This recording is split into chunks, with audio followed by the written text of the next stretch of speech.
President Trump announcing a major deal to sell advanced weapons to NATO allies so they can pass them to Ukraine in the fight against Russia. The commander-in-chief is also warning Moscow there will be economic consequences if they don't make a deal, and voiced his displeasure with the Kremlin. I'm disappointed in President Putin because I thought we would have had a deal 2 months ago, but it doesn't seem to get there. So based on that, we're going to be doing secondary tariffs if we don't have a deal in 50 days. It's very simple. And they'll be at 100%. And that's the way it is. It can be more simple. It's just the way it is. I hope we don't have to do it. Harley Lippman is a Bush-appointed U.S. Commission member for the Preservation of America's Heritage Abroad and a foreign affairs analyst, and he joins me now. Harley, thanks for being here. So we are talking about a two-pronged approach here, increased weapons to Ukraine and the threat of sanctions.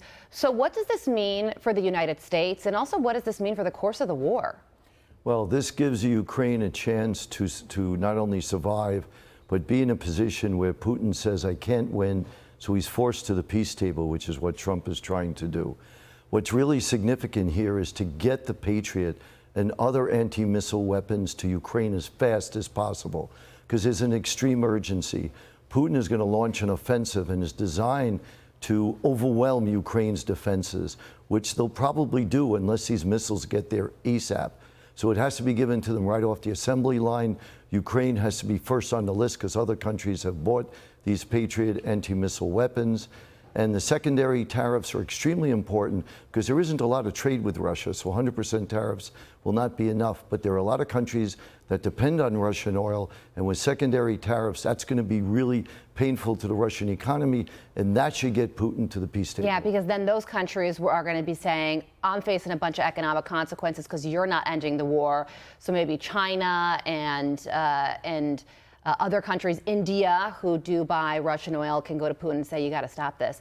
I also thought that the president's tone yesterday was notable when he talked about those economic sanctions at the beginning of the press conference. As you just heard, he said, we're going to be doing 100% tariffs, secondary tariffs, if Putin doesn't end this war. And that's it. It's very simple. And then he went on to talk about increased weapons to Ukraine. So with all of those two factors, how do you think Vladimir Putin is reacting right now, and what will his next move be? Well, he's probably pretty unhappy, but at the end of the day, Trump even mentioned before that in his conversation with Putin 2 months ago, he was disappointed. Why? Putin says, why should I settle? I'm winning.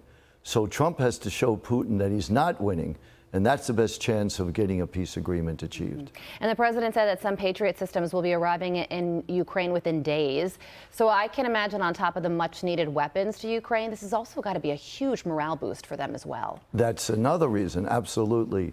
And it's brilliant because the United States is not paying for it. If you remember, during his campaign, a lot of people were wondering, why are we spending billions and billions of dollars when this is a war in Europe's backyard? Now Europe is paying for it.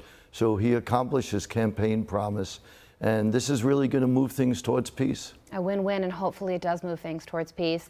Speaking of, you were just in Israel. You met with Israeli Ambassador Mike Huckabee. Where are we when it comes to the Israel-Gaza ceasefire deal? I think very close.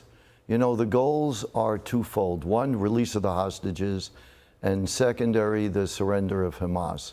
Very, very challenging, but I think we're very close to achieving it. And the reason why you need to have the surrender of Hamas is, just imagine that the United States was invaded by Canada with the equivalent what happened in Israel, 40,000 people descend across America's borders, rape, murder, and kill, and the government in Canada is devoted to destroying the United States.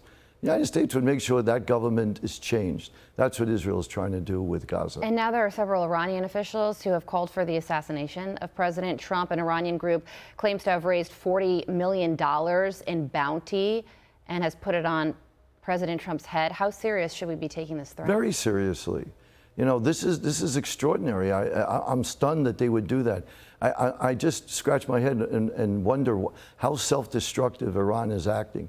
They're doing everything to provoke the United States, but we have to listen to what they say. It's arrogance to think we know better what our adversary means in their own words. If they say they'll do it, believe them. They say what they'll do.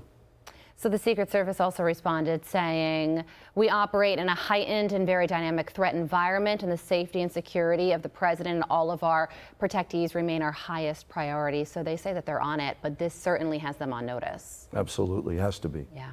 All right, Harley, thank you so much for joining us. Thank you. We very much appreciate it. I'm Steve Ducey. I'm Brian Kilmeade. And I'm Ainsley Earhart. And click here to subscribe to the Fox News YouTube page to catch our hottest interviews and most compelling analysis.